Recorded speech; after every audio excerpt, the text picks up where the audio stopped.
Well, the most graphic, the most angering, most stomach-churning day in David's preliminary hearing has come to an end. We thought that today would be the end of this preliminary hearing. It is not. There's going to be at least one more day on Monday. But today was a tough one for just about everybody in the courtroom. And in fact, at times, people were running out of the courtroom because they could not stand what was being shown in court. So let's start with the graphic photos that were shown of Celeste Rivas's wounds. These were very close-up and very, there's no other word, but just disgustingly graphic photos of her injuries, of stab wounds in the torso. And these were presented as, most likely this is how she died. And it was so upsetting. There were people who were not just gasping. Someone at one point said, Jesus, and then people got up and were actually walking out of the courtroom. It was too much for them to stand and to sit there and observe. Then came the probably even more upsetting part of this. Now, those photos of the body and the wounds, that was shown to everyone in the courtroom. This next part was only shown to the witness, and the reason for that is because these were graphic sexual photos, photos showing sex acts between David and Celeste. And the prosecutor, Beth Silverman, prefaced this by saying, we can only show this to the witness. This is child porn.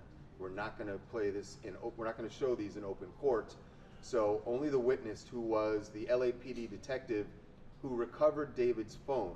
He is the person who went through the phone and found these images, according to the prosecutor.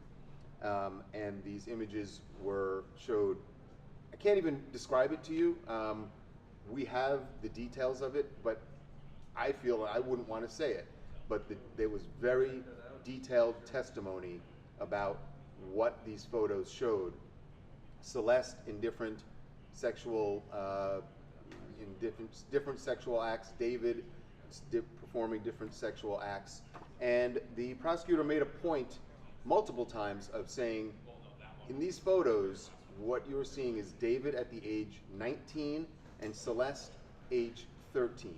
So they are definitely hammering home the point that this is an adult who is having sex with a minor, and knowingly. They had already set that up earlier in the week, that David was fully aware that police came to his house and told him how young Celeste was.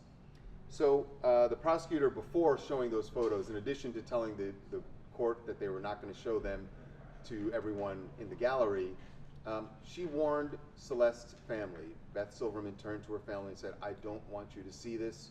And her family, I don't want you to see this or even hear the description. And her family members did get up and leave the courtroom during that testimony. So, after all of this, 4 days now of very, very clear, a mountain of evidence that the prosecutors say they have and that they showed this week, the question still keeps coming up. Why do it this way? They could have gotten an indictment from a grand jury very easily, clearly, with this kind of evidence.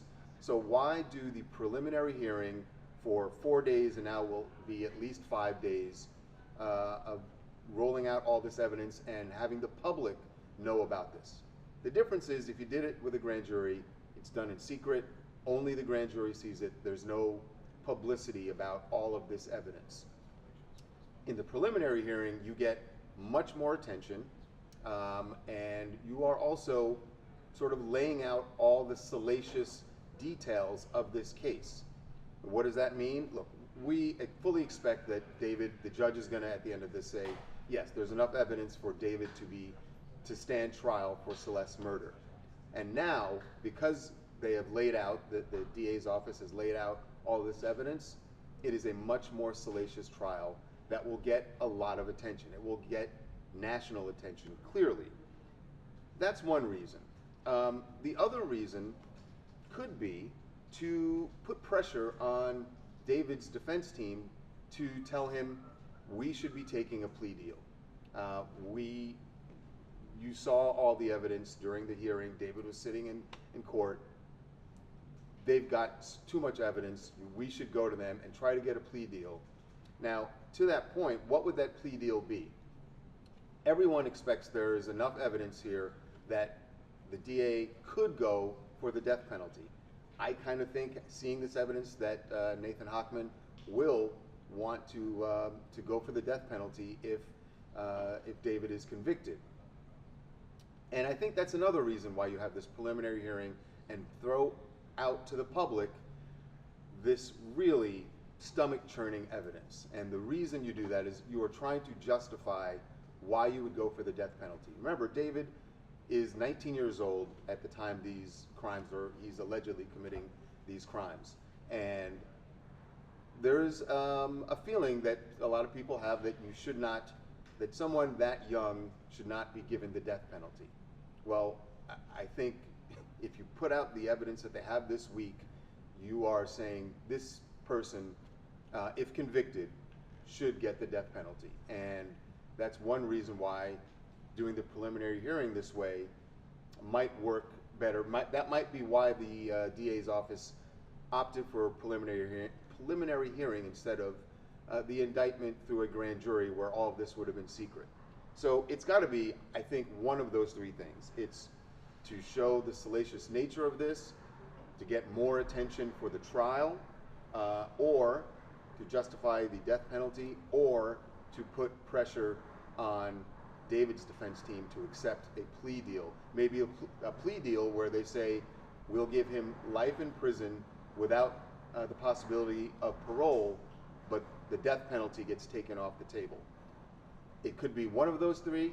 It could be all three, actually, when you really think about it. But one more day in the preliminary hearing on Monday, and we think it will wrap up then, and then it will be in the judge's hands.